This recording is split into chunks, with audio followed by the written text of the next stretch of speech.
पुणे जिल्ह्यातील आता पूर ओसरण्यास सुरुवात झालेली आहे। जनजीवन पूर्वपदावर सध्या येण्यास सुद्धा सुरुवात झाल्याचं पाहायला मिळतंय। पुरानंतर पुण्यात चिखलाचं साम्राज्य पसरलंय। संसार उघड्यावर पडलेले आहेत। पुणेकरांनी रात्र काढली। 4000पेक्षा अधिक शाळांमध्ये ते मुक्कामी होते। विस्कटलेला संसार सावरण्यासाठी सध्या पुणेकरांची धडपड पाहायला मिळते।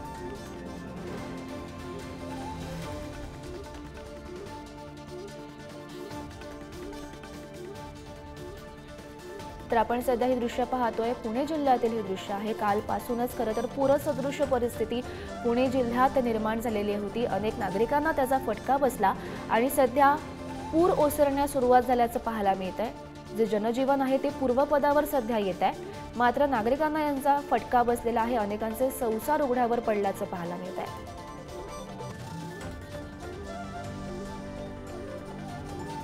तर या संदर्भात अधिकची माहिती जाणून घेऊयात। आमचे प्रतिनिधी ज्ञानेश्वर चौतमल सध्या पुण्यातील खडकवासला परिसरातून आपल्या सोबत जोडले गेलेले आहेत। ज्ञानेश्वर, सध्याची तिथली परिस्थिती काय सांगते?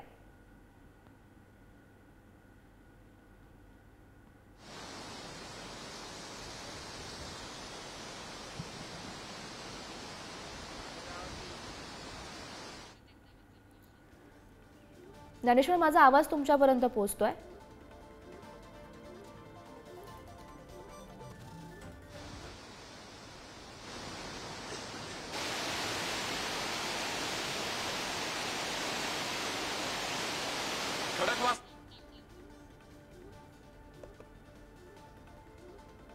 या सगळ्याच परिसरामध्ये पडायचा थांबलेला होता।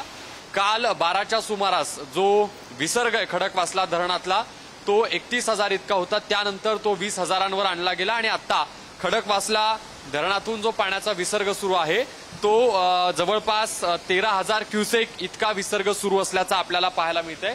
या सगळ्या धरण क्षेत्रात परवाच्या रात्री मोठ्या स्वरूपाचा पाऊस झाला। काल दिवसभरही पाऊस होत होता, म्हणून विसर्ग जो आहे तो मोठ्या प्रमाणात सोडावा लागला आणि त्याचा फटका जो आहे तो पुढे शहरात कशा पद्धतीने बसला ते आपण पाहिलं। आता पाण्याचा विसर्ग 13,000 क्युसेक इतक्या वेगानं सुरू आहे आणि तुलनेनं या विसर्गाचा शहरावर, शहरातल्या नदीपात्राच्या आजूबाजूला असलेल्या घरांवर, सोसायट्यांवर तसा थेट परिणाम होत नाही। आता परिस्थिती सगळी नियंत्रणात आलेली आहे, पूर्वपदावर आलेली आहे। धरण परिक्षेत्रामध्ये सगळा जर आपण अंदाज घेतला तर मोठ्या स्वरूपाचा परवा रात्री जो पाऊस झाला त्यामुळे जो विसर्ग सोडावा लागलेला होता त्याचा जो मोठा फटका आहे तो पुण्यात बसलेला होता। आता परिस्थिती नियंत्रणात असल्याचा आपण पाहतो। या सगळ्या खडकवासला धरण परिक्षेत्राच्या भागातली आपण जर एकूण परिस्थिती बघितली तर विसर्ग कमी केल्यामुळे लोकांना आता जनजीवन जे आहे ते पूर्वपदावर आल्याचं पाहायला मिळतंय। आता खडकवासल्यातून जो सगळा विसर्ग सोडला जातो तो या सगळ्या परिस्थितीमध्ये आपल्याला पुढे मुठा नदीपात्रातून शहरातून बाहेर पडणारं हे जे नदीपात्र आहे त्यातून पुढे जाताना पाहायला मिळतो। काल मोठ्या स्वरूपाचा पाऊस पडला आणि त्यामुळे प्रवाह जो आहे तो अत्यंत वेगानं होता। कालपेक्षा तुलनेनं आत्ताचा प्रवाह पाण्याची ही गती तुलनेनं कमी आहे आणि मुठा नदीपात्राचं जे स्वरूप आहे ते आपल्याला या ठिकाणाहून पुढे कसं प्रभावित होतं ते बघायला मिळतं।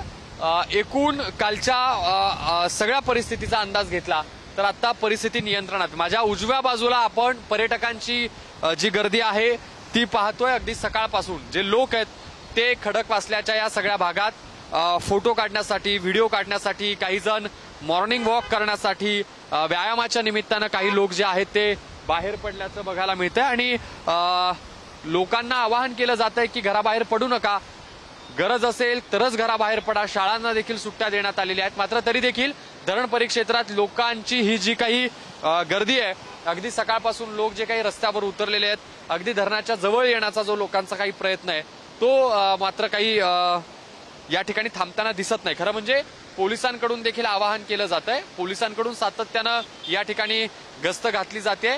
अगदी आपण जर पाहिलं तिकडे धरणाच्या पलीकडच्या या पुलावर तर पोलिसांची जी गाडी आहे ती या ठिकाणी उभी आहे। पोलीस जे आहेत ते या ठिकाणी फिरतायत, नागरिकांना सूचना देण्याचा प्रयत्न करतायत की आपण या अशा वेळी धोक्याची सगळी परिस्थिती असताना धरण परिक्षेत्रात विनाकारण फिरायची गरज नाही।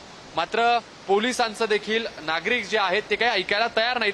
अर्थात निसर्गाच्या या सगळ्या गोष्टीचा आनंद घेण्याच्या निमित्तानं म्हणून हे लोक बाहेर पडलेले जरी असले तरी प्रशासनाच्या माध्यमातून सतत सांगितलं जातंय की आता असं विनाकारण घराबाहेर पडू नका, कारण कधीही पाऊस वाढू शकतो.